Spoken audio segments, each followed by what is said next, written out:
அன்பான சகோதர சகோதரிகளே, இயேசு கிறிஸ்துவின் இனிய நாமத்தில் உங்களை வாழ்த்துகிறேன். பாலவனச்சோலை வழங்கும் தேன்துளி நிகழ்ச்சிக்கு உங்களை அழைப்பது உங்கள் அன்பான சகோதரி பத்மா.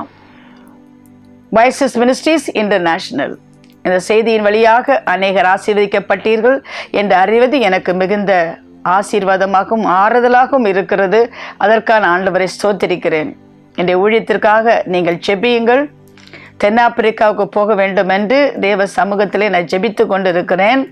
அங்கு திரள் கூட்டமான மக்களுக்கு தேவனுடைய செய்தி அறிவிக்க வேண்டும். பல பிரச்சனைகளே வாழ்கிற மக்கள், பெருவெள்ளத்தால் பாதிக்கப்பட்டவர்கள், கொரோனாவால் பாதிக்கப்பட்டவர்கள், அங்கிருக்கும் மக்களுடைய பலவிதமான கொடூரமான பல குழப்பங்களினாலே பாதிக்கப்பட்ட மக்களுக்காக ஜெபிப்பதற்கும், ஆண்டவருக்காக அவர்கள் எழும்புவதற்கும், பெரிய எழுப்புதலை கட்டளையிடுவதற்கும் அங்கு செல்ல வேண்டும் என்று நான் ஜெபித்து கொண்டிருக்கிறேன். நீங்களும் எனக்காக ஜெபிக்கும்படி நான் கேட்டுக்கொள்கிறேன்.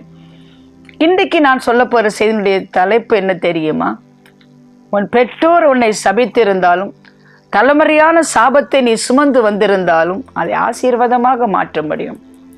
நம்முடைய தேவன் is a God of second chance. மறுபடியும் தருணத்தை கொடுக்கிறவர் நம்முடைய ஆண்டவர். அநேகர் சொல்வதுண்டு, நான் தலைமுறையாக சபிக்கப்பட்டு விட்டேன், என் வாழ்க்கையில் என் தகப்பன் என்னை சபித்து விட்டார், என் பெற்றோர்கள் சபித்தது மட்டுமல்ல உறவினர்கள் சபித்து விட்டார்கள், ஆகையால் என் வாழ்க்கையில் இப்படிப்பட்ட ஒரு பிரச்சனையில் நான் போய்கொண்டிருக்கிறேன் என்று அநேகர் இடத்திலே பேசுவதுண்டு. அவருடைய ஆறுதலுக்காக இந்த செய்தியினை நான் தயாரித்து வழங்க நான் விரும்புகிறேன். ஆதியாகமம் 49ஆம் அதிகாரம் 5ஆம் வசனம். சிமியோனும் லேவியும் ஏக சகோதரர், அவருடைய பட்டயங்கள் கொடுமையின் கருவிகள். என் ஆத்துமாவே, அவருடைய இரகசிய ஆலோசனைக்கு உடன்படாதே. என் மேன்மையே, அவர் கூட்டத்திலே நீ சேராதே. அவர்கள் தங்கள் கோபத்தினாலே ஒரு புருஷனை கொண்டு நேல் ஆங்காரத்தினாலே அரண்களை நிர்மூலமாக்கினார்களே. உக்கிரமான அவருடைய கோபமும் கொடுமையான அவர்கள் மூர்க்கமும் சபிக்கப்பட கடவது. யாக்கோபிலே அவர்களை பிரியவும் இஸ்ரவேலில் அவளை சிதறவும் பண்ணுவேன். யாக்கோபு தன் குமாரரை அழைத்து, நீங்கள் கூடி வாருங்கள், கடைசி நாட்கள் உங்களுக்கு நேரிடும் காரியங்களை அறிவிப்பேன். யாக்கோபின் குமாரரை கூடி வந்து கேளுங்கள், உங்கள் தகப்பனா இஸ்ரவேலுக்கு செவி கொடுங்கள். யாக்கோபு உங்களுக்கு தான் தெரியுமே, வேதத்திலே மிகவும் அடிக்கடி வருகிற ஒரு பெயர் யாக்கோபு, இஸ்ரவேல். அந்த யாக்கோபு தன் வாழ்க்கையின் கடைசியிலே இந்த உலகத்தை விட்டு கடந்து செல்வதற்கு முன்பாக தன்னுடைய பிள்ளைகள் 12 பிள்ளைகள் அழைத்து அவர்களை ஆசீர்வதிக்க வேண்டும் என்று அவர் அழைக்கிறார். நான் உங்களுக்கு சொல்லுவேன் வாருங்கள் என்று சொல்லிவிட்டு இங்கே 2 தன் பிள்ளைகளை அவர் சபிப்பதை பார்க்கிறோம். சிமியோனும் லேவியும் அவர் சபிப்பதை பார்க்கிறோம். ஆசீர்வதிக்க அழைத்த தகப்பன் அவர்களை சபிக்கிறார். அவருடைய பட்டயங்கள் கொடுமையின் கருவிகள். என் ஆத்துமாவே, அவருடைய ரகசிய ஆலோசனைக்கு உடன்படாதே. எல்லாவற்றையும் சொல்லி கடைசியிலே அவர்கள் இஸ்ரவேலை அவர்களை சிதறவும் பண்ணுவேன் என்று சொல்லி அவர் தகப்பன் தன் பிள்ளைகளை சபிக்கிறான். அப்படி சபிப்பதற்கு காரணம் என்ன? யாக்கோபின் வாழ்க்கையிலே பல குறைகளை பார்க்க முடியும். அவனுக்கு 12 பிள்ளைகள், ஆனால் யோசேப்பை அதிகமாக நேசிக்கிறான். என்னென்று நினைக்கிறீர்கள்? யோசேப்பின் அம்மாவை அவருக்கு பிடிக்கும், ராகேலை அவருக்கு பிடிக்கும், லேயாளை அவருக்கு பிடிக்காது. அவளை அற்பமாக எண்ணினார்.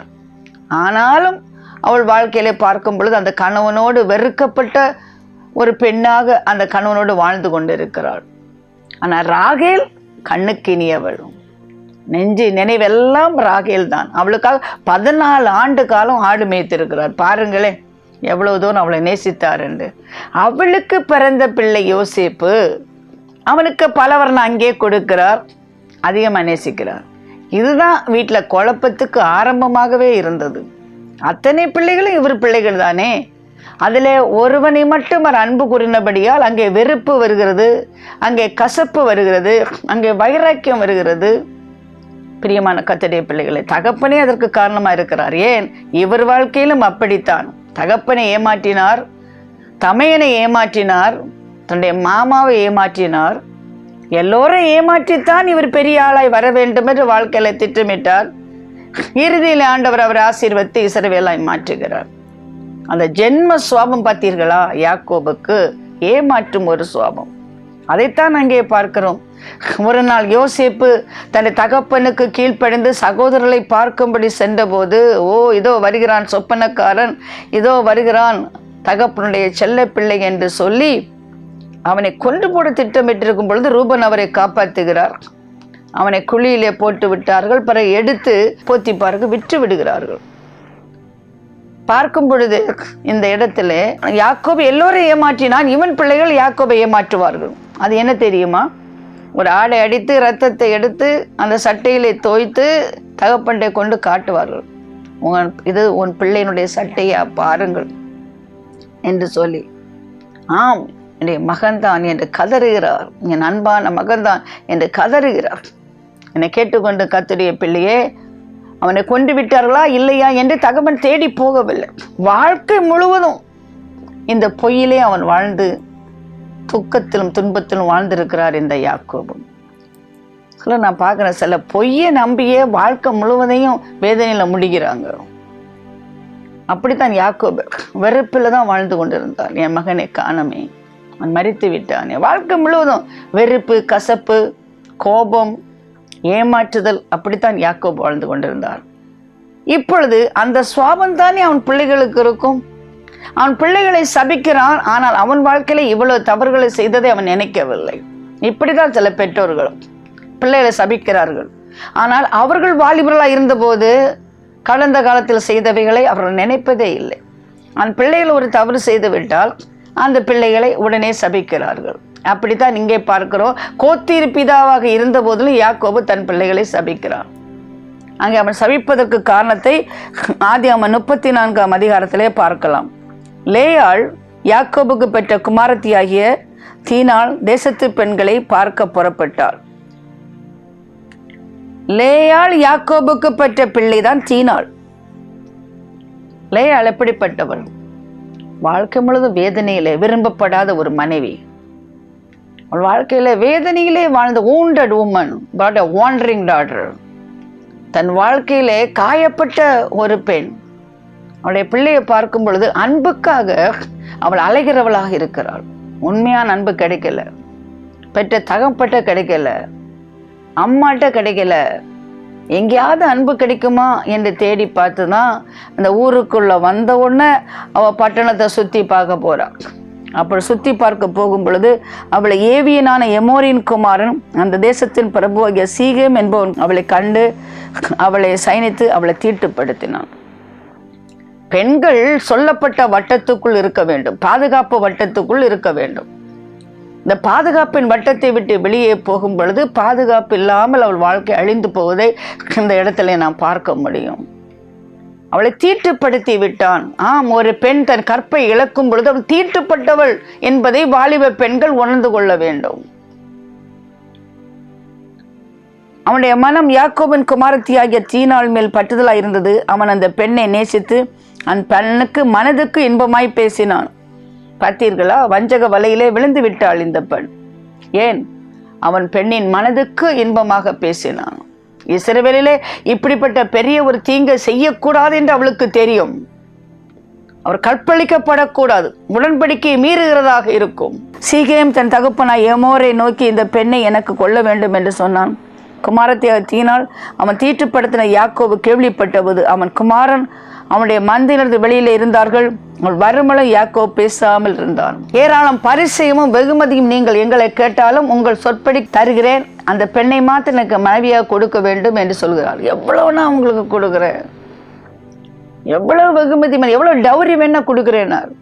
ஆனா இந்த லேவியும் சிமியோனும் டவுரி அல்ல, என்குல பெண்களுடைய மானத்தை அழித்த தீட்டுப்படுத்தின அவர்களை விடப்போவது இல்லை என்று தன் வாழ்க்கையில வைராக்கியம் கொள்கிறார்கள். இதுதான் அப்பா அவன் அந்த 2 மகனை சபிப்பதற்கு காரணம். அவரிடத்திலே சொல்லிவிட்டார்கள், நாங்கள் எபிரேயர்கள், யூதர்கள், விருத்த சேதனம் பண்ணாதவர்களை நாங்கள் விவாகம் பண்ணுவது இல்லை, பெண் கொடுப்பதும் இல்லை, பெண் எடுப்பதும் இல்லை, ஆகையால் விருத்த சேதனம் பண்ண வேண்டும் என்று அவரை கேட்டுக்கொண்டார்கள். அந்த சீகேமின் ராஜா பட்டணத்தில் உள்ள அத்தனை பேரிடத்திலேயும் சென்று அன்றைக்கு அத்தனை ஆண்களும் விருத்த சேதனம் பண்ணுகிறார்கள். 3ஆம் நாளில பயங்கரமான வேதனையிலே அந்த பட்டணத்தின் ஆண்கள் இருக்கும் பொழுது லேவியும் சிமியோனும் அந்த பட்டணத்துக்குள் போய் அத்தனை பேரையும் கொண்டு போடுகிறார்கள். அவருடைய ஆடு மாடுகள் மிருகஜீவங்கள் எல்லாவற்றையும் கொள்ளையடித்து விடுகிறார்கள். 34 ஏமோரையும் அவன் குமாரன் சீகேமே பட்டய கருக்காலை கொண்டு சீகேமின் வீட்டிலிருந்த தீனாலை அழைத்து கொண்டு போய்விட்டார்கள். ஆடு மாடுகள் கழுதைகள் பட்டணத்தில் வயல்வெளியில் இருந்தவள் யாவையும் அவருடைய எல்லா தட்டுமுட்டுகளை எடுத்துக்கொண்டு அவருடைய எல்லா குழந்தைகளையும் ஸ்திரீகளை சிறைப்பிடித்து வீட்டிலிருந்த எல்லாவற்றையும் கொள்ளையிட்டார்கள். அப்பொழுது யாக்கோபு சிமியோனையும் லேவியையும் பார்த்து, இந்த தேசத்தில் குடியிருக்கிற கானானிடத்திலும் பெர்சியரிடத்திலும் என் வாசனை நீங்கள் கெடுத்ததினால் என்னை கலங்க பண்ணினீர்கள். நான் கொஞ்சம் ஜனம் உள்ளவன், அவர்கள் எனக்கு விரோதமாய் கூட்டம் கூடி நானும் என் குடும்பத்தையும் அழிக்கும்படி என்னை வெட்டி போடுவார்கள் என்றான். அதற்கு அவர்கள், எங்கள் சகோதரி அவள் ஒரு வேசியைப் போல் நடத்தலாமே என்றார்கள். இதுதான் நடந்த விஷயம். பிரியமான கர்த்தருடைய பிள்ளை, லேவியும் சிமியோனும் வைராக்கியம் உள்ளவர்களாய் தன்னுடைய சகோதரிக்காக அந்த பட்டணத்து ஆண்களை கொண்டது மட்டுமல்ல, பெண்களை சிறைப்பிடித்தார்கள், பிள்ளைகளை சிறைப்பிடித்தார்கள், பட்டணத்தில் உள்ள எல்லாவற்றையும் கொள்ளையடித்தார்கள், பழிக்கு பழி வாங்குகிறார்கள். இப்பொழுது அநேக ஆண்டுகளுக்கு பிறகு யாக்கோபு இதை நினைவு கூறுகிறான். லேவிய சிமியோனை அவன் சபிக்கிறான். அருமையான கர்த்தருடைய பிள்ளைகளே, இன்றைக்கு கூட பரம்பரையா நான் பார்க்கிறேன், எங்கேயோ ஒரு பெண் அழிக்கப்பட்டதனால், அவள் கற்பழிக்கப்பட்டதனால் எத்தனையோ கொலைகள் நடப்பதை பார்க்கிறோம். கொடுமையின் பட்டயங்கள் எழும்போதை நம்ம பட்டணத்திலும் பார்க்கிறோம். இதற்கு காரணம் ஒரு பெண்ணாக இருக்கிற தீனாள். அவள் பட்டணத்தை சுற்றி பார்க்க போகிறாள். எத்தனை கொலைக்கு காரணம் பெண்களாக இருக்கிறார்கள். பெண்களே, தயவு செய்து நீங்கள் விலையேற பெற்ற ஒரு பொக்கிஷம், உங்களை நீங்கள் பாதுகாத்து கொள்ள வேண்டும். குடும்பத்திலே சாபம் வருவதற்கு நீங்கள் காரணமாக இருக்கக்கூடாது. இன்றைக்கு பார்க்கிற உமன் லிபரேஷன் என்று சொல்லிக்கொண்டு பெண்கள் ஆண்களை போன்று சுத்தலாம், அவர்களை போன்று ஆடை அலங்காரம் போட்டுக்கொள்ளலாம், பேண்ட் ஷர்ட் போட்டுக்கொள்ளலாம், முடியை கட்டியாய் வெட்டி கொள்ளலாம். பின்னிருந்து பார்த்து ஆணா பெண்ணா என்று தெரியவில்லை. கண்களை மூடிக்கொண்டு பைக்கில் போகிறார்கள். மறைத்துக்கொள்ள மாஸ்க் போட்டவர் இப்படி தெரியாது என்று சொல்லி பயங்கர பாவத்துக்குள்ளாக பெண்கள் போவதை நாங்கள் பார்க்கிறோம். அருமையான கன்னிகையே, நீ விலையேற பெற்றவள் எதுவரையிலும் தெரியுமா? உன் கற்பழிக்கப்படாமல் இருக்கும் வரையிலும்.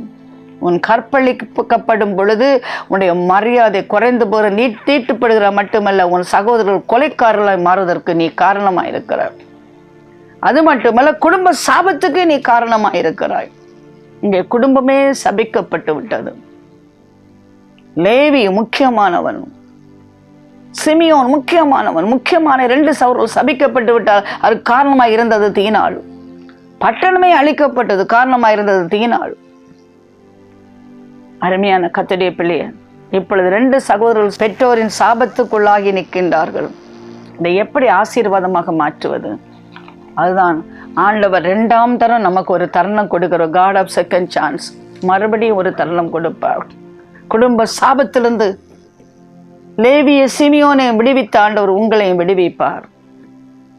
சாபத்திலே தலைமுறையாக சபிக்கப்பட்டவர்கள் இங்கே வாழ தேவை கிடையாது.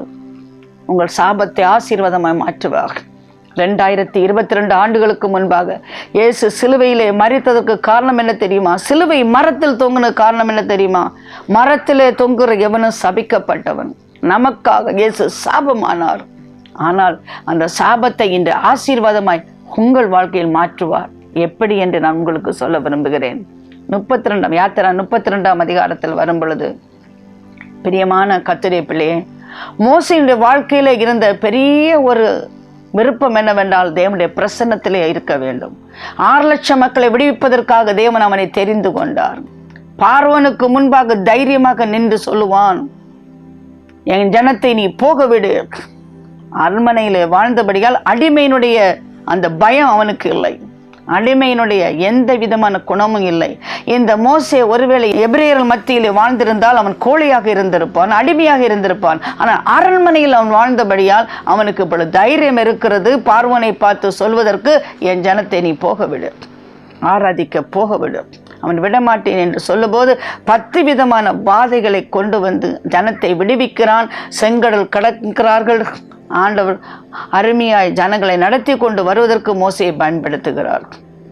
அவன் வாழ்க்கையில விரும்பினதெல்லாம் தேவனுடைய பிரசன்னம். ஆண்டவருடைய பிரசன்னத்திற்கு அவன் சென்று விட்டார். ஆனால் இங்கே இஸ்ரவேல் மக்களை நாம் பார்க்கிறோம், எங்களை வழிநடத்தி கொண்டு வந்த மோசே எங்கே என்று கேட்கின்றார்கள். பிரியமான கர்த்தருடைய பிள்ளையே, செங்கடலை திறந்தது, சேனைகளை முறியடித்தது, மன்னாவை கொடுத்தது, கண்மலை தண்ணீரை கொடுத்தது எல்லாம் ஆண்டவர். ஆனால் அவர்கள் மோசே எங்கே என்று கேட்கின்றார்கள். நன்றி இல்லாத மக்களாய் மாறிவிட்டார்கள். அன்ஸ்டேபிள் பீப்புள், நன்றி இல்லாதவர்களாய் போய் எங்களுக்கு ஒரு கடவுள் வேண்டும் என்று கேட்கின்றார்கள். அதற்காக அங்கே ஆரோன் ஒரு கண்டுக்குட்டியை உருவாக்குகிறான். அந்த கண்டுக்குட்டியை ஆராதிக்க ஆரம்பிக்கிறார்கள்.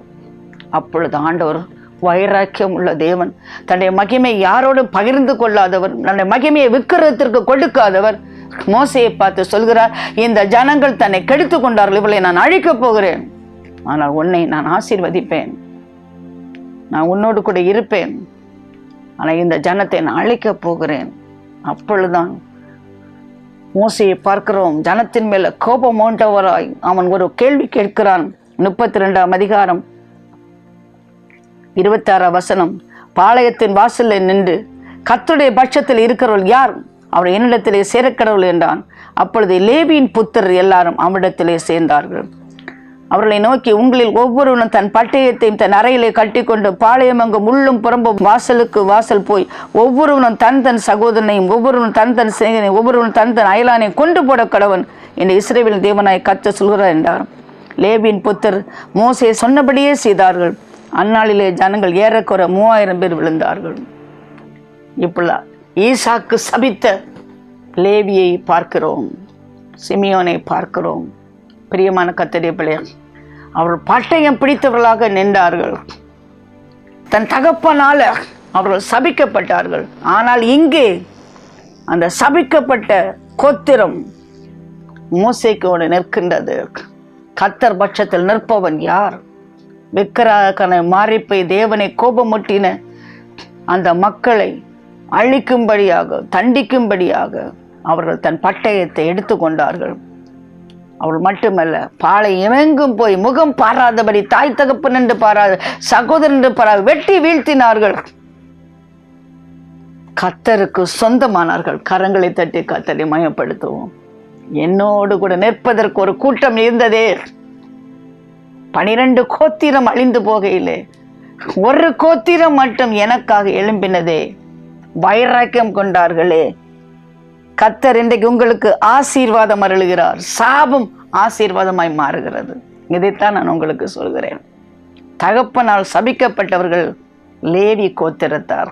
ஆனால் இன்று கர்த்தரால் ஆசீர்வதிக்கப்பட்டு தனக்கு சொந்த கோத்திரமாய் கர்த்தர் லேவியை தெரிந்து கொள்கிறார்.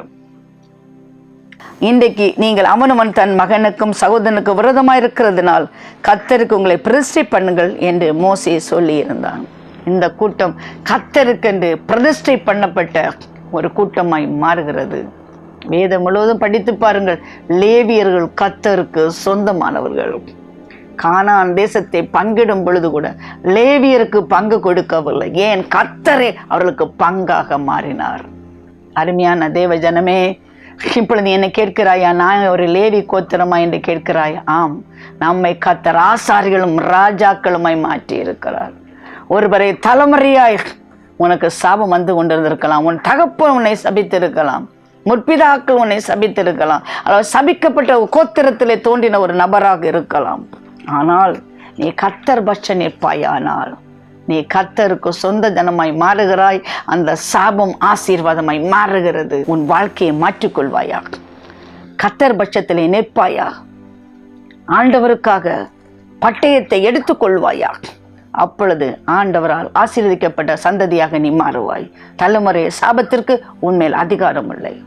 இன்றைக்கு பார்க்கிறோம், வியாதி, வாழிவ வேதனை, மரணம், கலந்தொல்லை, எல்லா ஐஸ்வர்யத்தையும் இழப்பது, தனிமைப்படுத்தப்படுவது, தீராத வியாதி, மாறாத பலவீனம், எல்லா சாபம். என்னை கேட்டுக்கொண்டு கர்த்தருடைய பிள்ளையர், சிலுவை அண்டையிலே வாருங்கள். செய்த பாவத்துக்காய் கண்ணீர் வடியுங்கள். ஆண்டவரே, நாங்கள் உங்கள் பட்சம் நாங்கள் நிற்க போகிறோம். we are on the Lord's side. 1000 10,000 எதிராக வந்தாலும் நாங்கள் உம்மை விட்டு விலக மாட்டோம். உமக்காக நாங்கள் வைராக்கியம் கொள்ளுவோம். என்னாகமம் 25ஆம் அதிகாரத்திலே நாம் பார்க்கும் பொழுது இங்கே அதைத்தான் பார்க்கிறோம். 8வது வசனம் 25:8, இஸ்ரவேலாகி அந்த மனிதன் வேசித்தனம் பண்ணும் அறையிலே அவன் பின்னாலே போய் இஸ்ரவேல் மனிதனும் ஒரு ஸ்திரீயுமாகிய இருவருடைய வயிற்றிலையும் ஈட்டி உருவி போக அவர்களை குத்தி போட்டான். அப்பொழுது இஸ்ரவேல் புத்திரர்களை உண்டான வாதை நின்று போயிட்டு. இவன் யார்? 7ஆம் வசனம். ஆசாரியனாகிய ஆரோனின் குமாரனான எலியேசரின் மகன் பெனெகாஸ் கண்டபோது அவன் நடு சபையிலிருந்து எழுந்து ஒரு ஈட்டியை எடுத்து கொண்டு போனான் என்று பார்க்கிறோம். இவன் யார்? ஒரு ஆசாரியன், லேவியன். என்னை கேட்டுக்கொண்டு கர்த்தருடைய பிள்ளையாம். சாபத்தால் வராத ஒன்றை பாவத்தால் அந்த ஜனத்துக்கு தண்டனை வரும்படி அவன் திட்டமிட்டான்.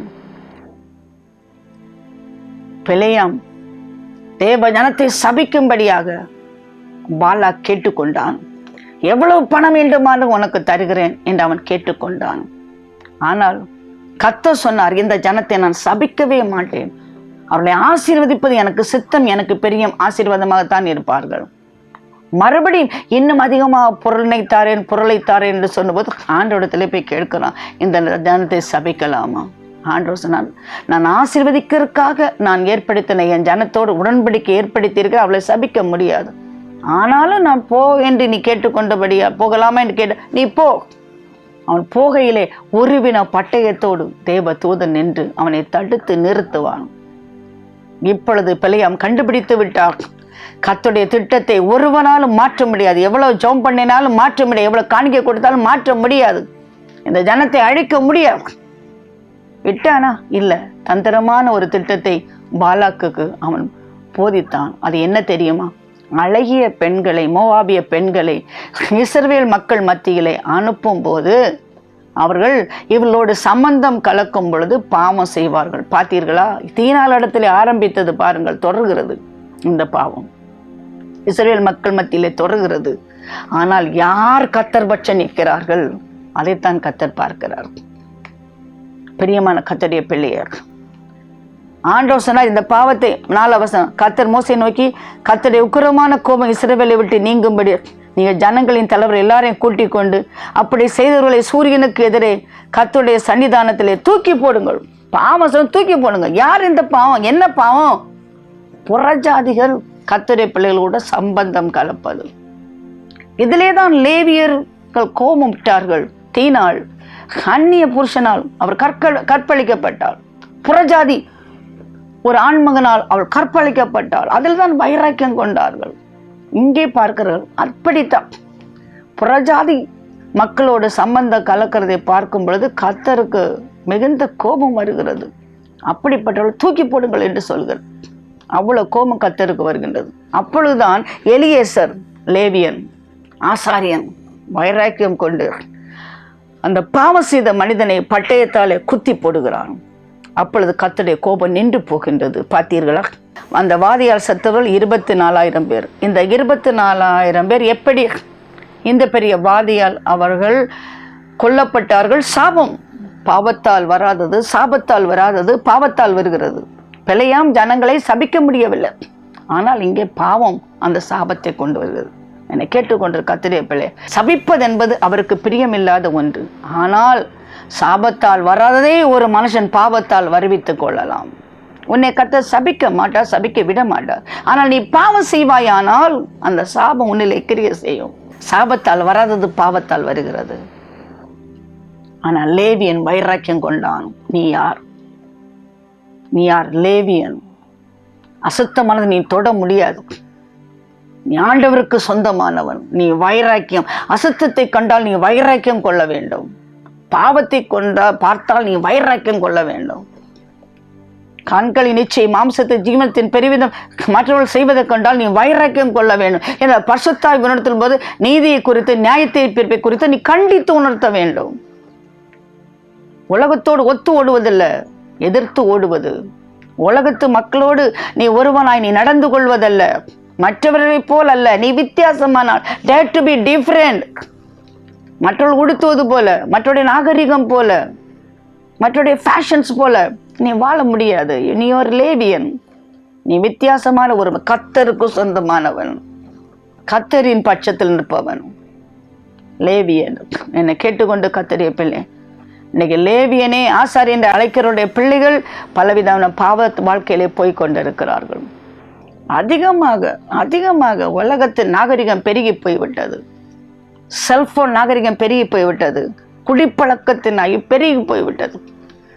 இப்பொழுது கவர்மெண்ட் ஸ்கூல்ல கூட நீங்க பாருங்க, பையங்களை கொல்றாங்க, பெண்கள் குடிக்கிறாங்க, பெண்கள் இல்ல பிள்ளைங்க குடிக்கிறாங்க. படிக்கிற அரசாங்க பள்ளி, அங்க போய் குடிக்கிறாங்க, அங்க போய் கொலை பண்றாங்க. எங்கே போய்கொண்டிருக்கிறது நம்முடைய சமுதாயம்? இவர்கள் மத்தியிலே நீ லேவியனாக நீ எழும்புவாயாக, பட்டயத்தை எடுத்துக் கொள்வாயாக.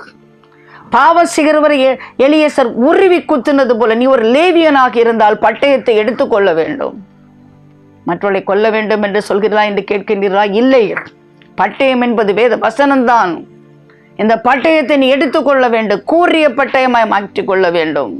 இருபுறம் கற்குள்ள பட்டயத்தை நீ எடுத்துக்கொள்ள வேண்டும். மற்றவருடைய இரத்த பழிக்கு நீங்களா இருக்கும்படி சரியான வார்த்தைகளை நீ பேச வேண்டும். நீதிமானை எச்சரிக்காவிட்டு அவன் இரத்த பழி உன் கையில கேட்பேன் என்று ஆண்டவர் சொல்றார். நீதிமானை துன்மார்க்க நீ எச்சரிக்க வேண்டும், அல்லாவிட்டா அவனுடைய பழி உன்மேல வரும் என்று ஆண்டவர் சொல்கிறார். மற்றவர்களை பிரியப்படுத்துகிற வார்த்தைகள் அல்ல, முகஸ்துதி வார்த்தைகள் அல்ல, புகழ்கிற வார்த்தைகள் அல்ல. நீதியை குறித்து நியாயத்தை குறித்து கண்டித்து உணர்த்துவோம். கர்த்தருடைய வருகையை குறித்து கண்டித்து உணர்த்துவோம். பட்டயத்தை நாம் எடுத்துக்கொள்வோம். ஆண்டவர் என்ன சொன்னார்னு பாருங்கள். அவன் தன் தேவனுக்காக பக்தி வைராக்கியம் காண்பித்து இஸ்ரவேல் புத்திரருக்காக பாவ நிமித்தி செய்தபடியினால் அவனுக்கும் அவனுக்கு பின்பு அவன் சந்ததிக்கு நித்திய ஆசாரிய பட்டத்துக்குரிய உடன்படிக்கை உண்டாயிருக்கும். பார்த்தீர்களா? இந்த லேவி கோத்திரத்தை அந்த கோத்திர பிதாவாய யாக்கோபு சபித்தான். ஆனால் இங்கே இந்த லேவியனை பார்க்கிறோம். ஆண்டவர் உன் சந்ததி ஆசீர்வதிக்கப்படும். அந்த சாபம் நீங்கி போகிறது, ஆசீர்வாதமாய் மாறுகிறது. ஏன்? நீ ஒரு லேவியன், நீ வைராக்கியம் உள்ளவர். எந்த பட்டயம் அன்று அந்த சீகேம் மக்களை கொண்டு அசுத்த சாட்சியை கொண்டு வந்ததோ யாக்கோபுக்கு, இங்கே பார்க்கிறோம் அதே பட்டயமானது கர்த்தர் பட்சத்தில் நின்றபடியால் ஆசீர்வாதத்தை கொண்டு வருகிறது. அந்த சாபம் நீங்கி போகிறது.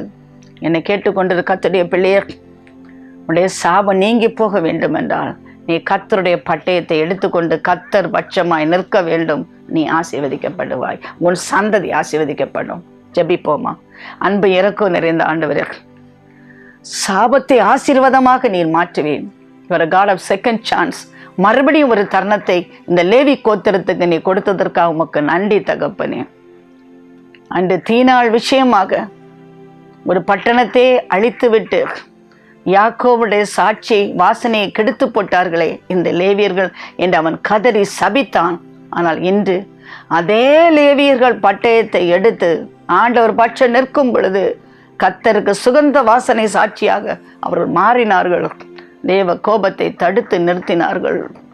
அதே லேவியர்கள் கூட்டத்தை சேர்ந்த பினெகாஸ் வைராக்கியம் கொண்டு போது ஆண்டவர் ஆசீர்வாதத்தை அவனுக்கும் அவனுடைய சந்ததிக்கும் விட்டு போகிறார். நித்திய ஆசாரிய பட்டத்தை அவர் கொடுக்கிறார். தேவனுக்கே மகிமை. ஆண்டவரே உமக்கே மகிமை. அப்பா, பாவத்தினாலே ஆண்டவரே, சாபத்தாலே ஆண்டவரே, இன்று அழிந்து போய் கொண்டிருக்கிற குடும்பங்கள் கர்த்தருக்காய் வைராக்கியமாய் எழும்பும் பொழுது சாபத்தை ஆசீர்வாதமாய் மாற்றுகிற தேவரீர், என்னை கேட்டுக்கொண்டிருக்கிற கர்த்தருடைய பிள்ளைகள் குடும்பங்களில் சாபம் கிரிய செய்யுமானால், பாவத்தால் ஆண்டவரே இன்னும் சபிக்கப்பட்ட குடும்பங்களாய் இருக்குமானால், இன்றைக்கு உமது பட்சமாய் திரும்புகிற அவர்களை லேவியர்களாக ஆண்டவரே நீர் ஆசீர்வதிக்க வேண்டுமே. உமது பட்சத்தில் வைத்துக் கொள்ளும் சகல ஆசீர்வாதத்தை உமது பிள்ளைகளுக்கு அருள வேண்டும் என்று கெஞ்சுகிறேன்.